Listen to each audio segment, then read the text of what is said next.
Ladies and gentlemen, it's match day.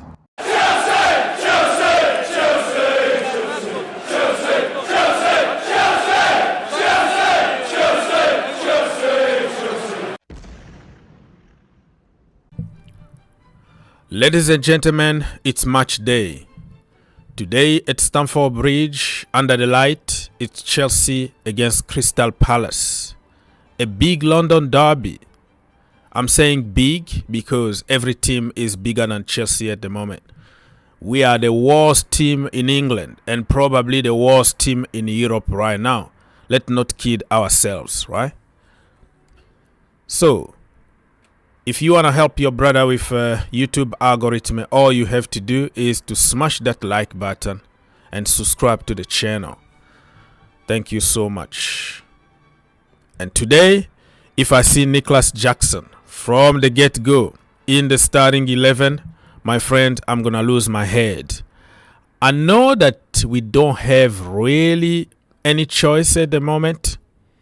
Pochettino got probably 13 or 14 players injured or suspended for one reason or another. Raheem Sterling and Cole Palmer, 5 yellow cards, they are out. And other players are out for injuries or illness or something. I'm praying that Moises Caicedo can recover and play today, because if he doesn't play today, my friend, we're going to be in trouble. And Pochettino need to think outside the box. But unfortunately, he doesn't think outside the box. He just stuck with certain players and not giving a chance to other players that potentially can bail him out of the jail. And it's an absolute disgrace. You can be creative. Bring a defender in the midfield, just like Guardiola. Sometimes you have nothing to lose. You have just to try different things. On my mother's life, he's playing against us. On my mother, no joke now. This is like no banter thing. On my mother's life, he's playing against us, blood. I've never seen a player in my life, at my club, at our club, yeah, play like him, blood. Yeah, that is Jackson at the moment. I'm not going to give up on Jackson or Broja. They're still young. They're still learning. But some of the chances they are missing, my friend, is just beyond me. But it doesn't mean that I want them out immediately, because I believe in progress. I believe that you can be bad for one or couple seasons, just like Drogba. And in the future, you're going to be a great player for Chelsea Football Club. And don't forget also to follow me on social media here. This is my page, Green Turf, on Twitter, X. I always follow people back, so let's grow the community. And it's just even really annoying to tell people that Raheem Sterling is on 350k a week. What? Can you believe it? Raheem Sterling. And you wait for people like Raheem Sterling, Moises Caicedo, Enzo Fernandez, your most expensive players, all right, to take you to the next level, not the other way around. When nothing is working in your team, you wait for your 120 million player to win you a game, create a moment of magic, not blame Gallagher. I prefer not to comment because it's not. I prefer really not to speak. If I speak, I am in big trouble. In big trouble, and I don't want to be in big trouble. All right. So if I speak about certain players that we've been worshipping and praising, I'll be in big trouble because people don't want to hear that. They sold us people like Raheem Sterling and expensive players that supposedly were going to win everything at Chelsea, and the team that won us the Champions League are nobodies. They have to go. We are freed from Mason Mount. We are freed from Kai Havertz, freed from Werner, freed from Tapi Tammy, freed from Callum Hudson-Odoi. What is happening today? Talk is cheap, my friend. To perform on that pitch is different, no matter how much money you cost. So we see even Ten Hag, right? The football is not there, but he's getting result, and it's buying him some time.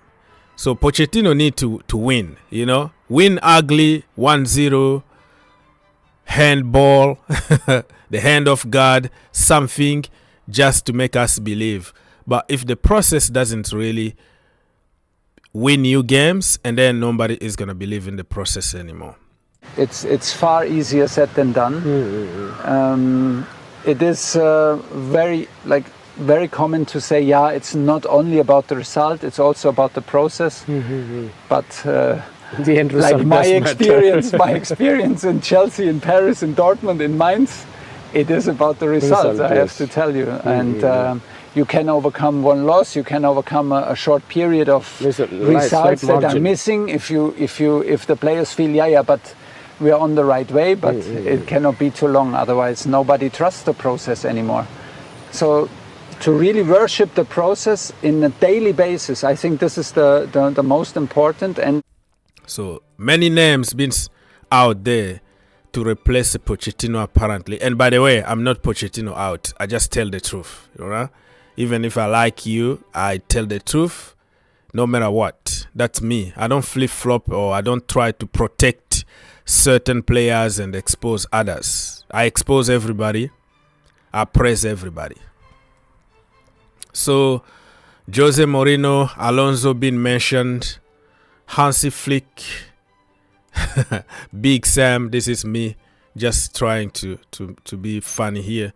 Ole Gunnar Solskjaer, Frank Lampard, or Tony Pulis. Who would you like to see at Chelsea Football Club if Pochettino doesn't win tonight and he gets sacked? Oh my God, who the hell cares? No side have lost more Premier League matches in 2023 than Chelsea Football Club. 19. In the Premier League, 19 losses, the almighty Blues. And when it comes to big chance created in Europe, Chelsea created more chances than any top team in Europe, but they don't score goals.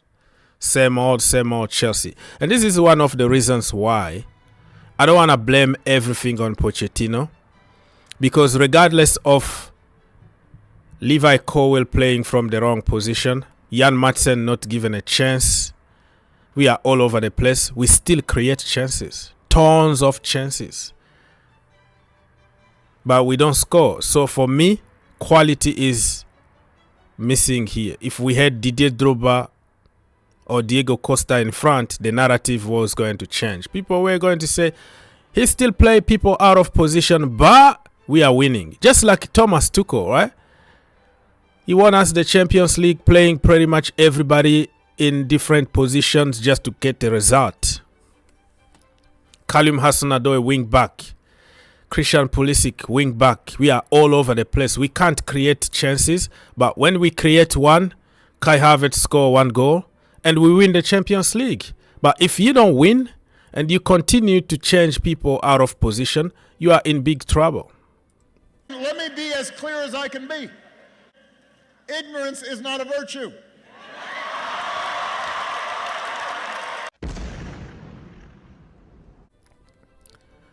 Chelsea will consider offers of 45 to 50 million for Conor Gallagher. Listen, I'm sick and tired of talking about this one. Get it done if you want to get it done. But don't come here and cry because we take the money, we buy your perfect players, and you still see a big problem at the club. I don't think selling Gallagher is the problem. Selling Gallagher is becoming just to produce money because it's pure profit for Chelsea, but you are selling your best player. The one that I'm mentioning now, he's the best football player in the world. I don't know why he's laughing for. Chris, why are you laughing for? Why are you laughing for? I'm being serious. No, you see, I'm talking facts here. I don't do if, buts and maybes. I do absolutes. What I'm trying to say, he's the best football player in the world. Quality, exactly. Exactly. Who? He knows. My man knows. Do you know what I mean? Listen. I know people don't want to hear that because of agenda against Cobham and English players, but you know inside you, look at your wife or your daughter and lie to her and say Gallagher is a bad player and needs to go. He's better than 120 million Enzo Fernandez. He's better than 115 million Moises Caicedo. Better than anybody in that team. You like it or not, you know it, I know it. But our egos and our agendas not allowing us to tell simple truth.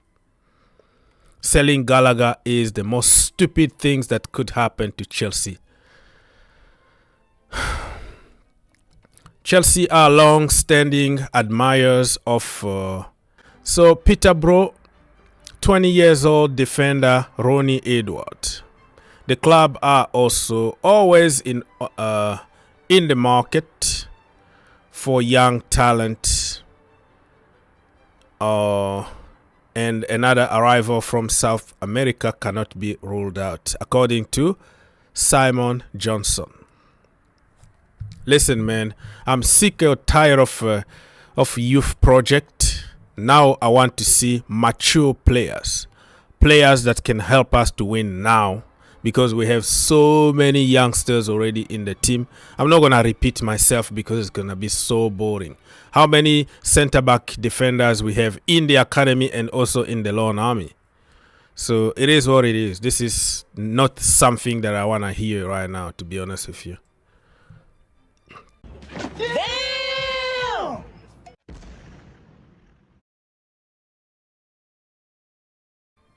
And Simon Johnson from The Athletic continues to say that Armando Broja is likely to consider his future at Chelsea should they succeed in buying another striker.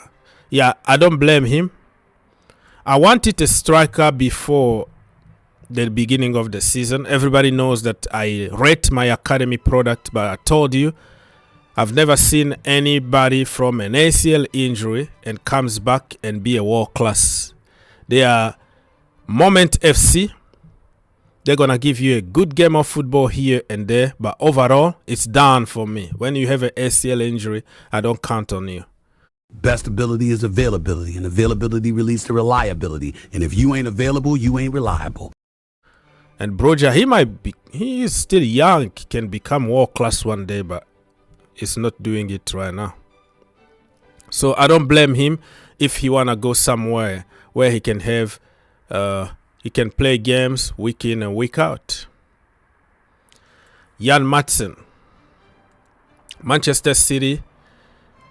If you see Manchester City like Pep Guardiola, okay, Vincent Kompany, rate highly somebody like Jan Madsen, it's something, and Chelsea want to buy him. They like Ben Chilwell, but Ben Chilwell injury issues, and Jan Madsen, if he goes to Manchester City, good luck to him. I don't care anymore, man. I don't want to kill myself all the time protecting people, and the owners don't want to protect our own kid. So Chelsea have ruled out the signing of Victor Gyokeres. The guy was in the championship last season. Many people who are pushing about this guy never even watched him before. Literally 1 week ago, nobody knew who this guy was. But today, everybody is pretty much convinced that he's the second coming of Jesus Christ, because some data are telling you different stories. When we went for Nicholas Jackson, people made the same kind of comment. You know, data doesn't mean that you're going to be good on the pitch. I believe that this guy is very good. He's very handful. You know, he's very aggressive in the box. But I'm not going to lose my sleep because I didn't know him 1 week ago. And paying 100 million for somebody that you never heard of is a very risky business. So Simon Johnson is saying that we are out of the race now because it's going to cost a lot of money. And talking about strikers, Benjamin Sesko. Remember him when he was at Salzburg? Chelsea tried to sign him, but he preferred to go to RB Leipzig. Now Chelsea keep on monitoring him. Yeah. I don't know, man. He's not like lighting the Bundesliga right now. He's just okay, but he can improve. I don't know how I feel about Sesko. And again, Chelsea want to raise money. Chalobah is another product that they can make tons of money to try to fix their mistakes made on the market. They have to sell all our players, all our academy product in order to raise money. It's not a football decision here. It's about who can produce us money.